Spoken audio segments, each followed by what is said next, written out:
திருப்பாவை 15ஆம் பாசுரம். எல்லே இளங்கிலியே இன்னம் உறங்குதியோ, சில்லென்றழையேன் மின் நங்கை மீர் போதற்கின்றேன், வல்லையுன் கட்டுரைகள் பண்டே உன் வாயறிதும், வல்லீர்கள் நீங்களே நானாதான் ஆயிடுக, ஒல்லை நீ போதாய் உனக்கென்ன வேறுடையை, எல்லோரும் போந்தாரே போந்தார் போந்தெண்ணிக்கொள், வல்லானை கொன்றானை மாற்றாரை மாற்றழிக்க, வல்லானை மாயனை பாடேறு ரெம்பாவாய்.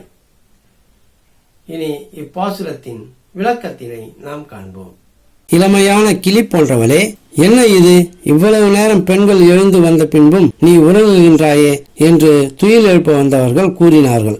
அதற்கு உறங்கிய பெண்களே, இப்போது புறப்பட்டு விட்டேன், உள்ளம் சில் என்று உறையும்படி அழைக்க வேண்டாம் என்று கூறினார். அதற்கு கூட்டத்தினர், நீ பேசுவதில் வல்லவள், உன் கடுமையான சொற்களையும் வாயையும் நெடுநாட்களாக நாங்கள் அறிவோம் என்றனர். உறங்கிய அப்பெண், இவ்வாறு பேசும் நீங்கள்தான் பேச்சில் வல்லவர்கள், நானோ ஏமாற்றுக்காரியாக இருக்கிறேன், நீங்கள் வேண்டுவது யாது என்று கேட்டாள். அதற்கு கூட்டத்தினர், நீ விரைந்து எழுந்து வா, எங்களிடம் இல்லாத தனி சிறப்பு உனக்கு என்ன உள்ளது என்று வினவினர். அப்பெண், எல்லோரும் வந்துவிட்டனரா என்று கேட்டாள். அதற்கு அவர்கள், நீயே வந்து எல்லோரையும் பார்த்துக்கொள் என்றனர்.